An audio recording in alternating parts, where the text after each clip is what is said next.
Please welcome Lorraine Ash. It's great to be here with you, Debbie. So you have quite a storied background in journalism. When did you start writing?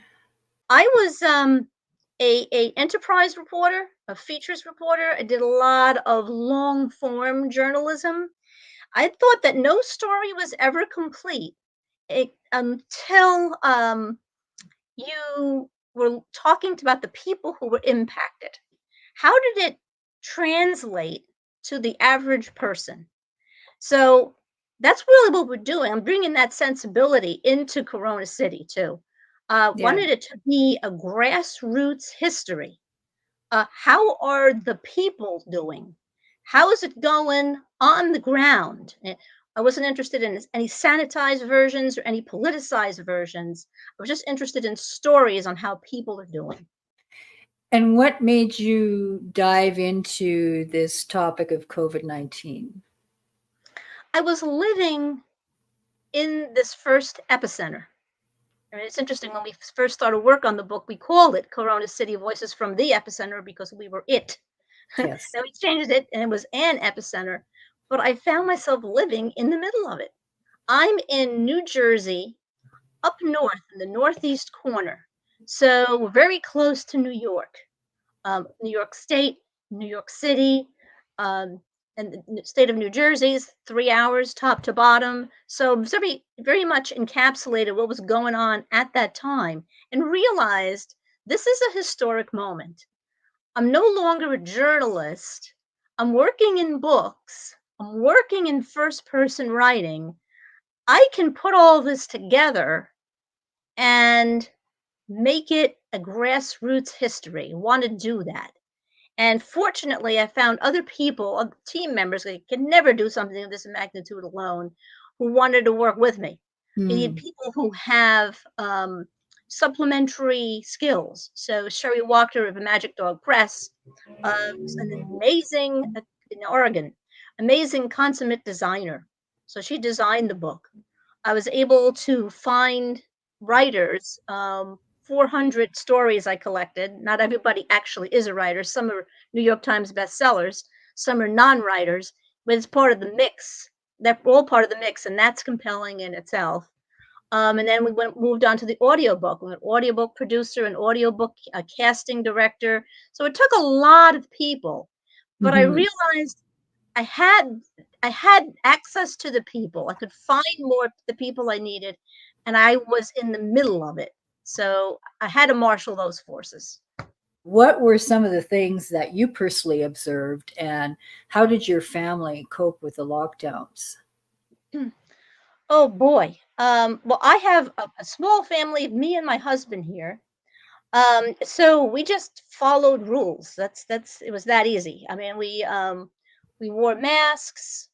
First, we had to get masks. Then we Yeah. found that the masks we were getting were inadequate because we could only find cloth masks, and there were all these cottage industries around, people making masks. Um, and then we found it was like a big find. We had N95 masks was like it was like gold, you know. We shopped at midnight, you know, so the stores were pretty much empty. We got vaccines when we could get vaccines. We just followed the rules. And what story from your book grabbed you the most? What did you also learn from some of these other stories? I mean, how much we were in the dark, you know, because we were feeling our way in the dark, but also, even with that, how resilient people were, Mm. how innovative the medical personnel were, how brave the EMTs were. There was one story um, about an EMT who went out and realized that she was faced with the first COVID call they got. And Wow. she was on the lawn with the person. The person had just come back from a trip, I believe, from China, and they couldn't breathe. And she just put it all together and said, "Oh my God, that virus from China is here in town. You know, we're on. You know, and we have a Jacob Finkelstein, the captain of the Teaneck ambulance corps at the time, talks about what it was like to get, one call, two calls, and then 36 calls. And then, you couldn't even park the ambulance at the hospital to get the No. patient in. And when you got into the emergency room, it was just wild. You know, uh, where could put this person? Where can we put that person? Um, the people who were working in the emergency room were taking off their masks just to suck in some oxygen sometimes, and it was just it was what they went through was amazing. And then, of course, they started falling, right? Yeah. The EMTs themselves started getting sick. We had unfortunate situations here with two state-run VA homes in New Jersey Mm. where we lost 200 vets from these homes, which is like 4 times the fatality rate from COVID in other VA homes in America. And they had a situation where they had one staffer to 100 vets at some point. It was amazing. Just what do you do in that situation? Yeah, nobody We was had allowed to visit from the outside. Nobody could come in, even with the red, the senior homes. That's right, and we have Nancy Mahoney Rice, who was a nutritionist in a senior nursing home, and she was talking about a piece is called "The Loneliness of the Elderly" and how heart crushing it was to see, some of the residents reaching on to glass because they're looking at their family Mm. members on the other side of the glass. This is the only way that they could visit. But at Yeah. least they could see their faces. They could do this, on the glass. Um, what a time! What a time!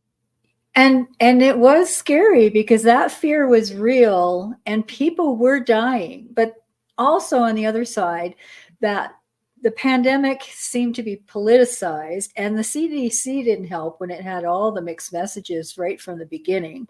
And Right. yeah, don't mask and then mask. And I mean, how are you supposed to, maybe that's where it all started, but how different do you think the response would have been if it had not been politicized?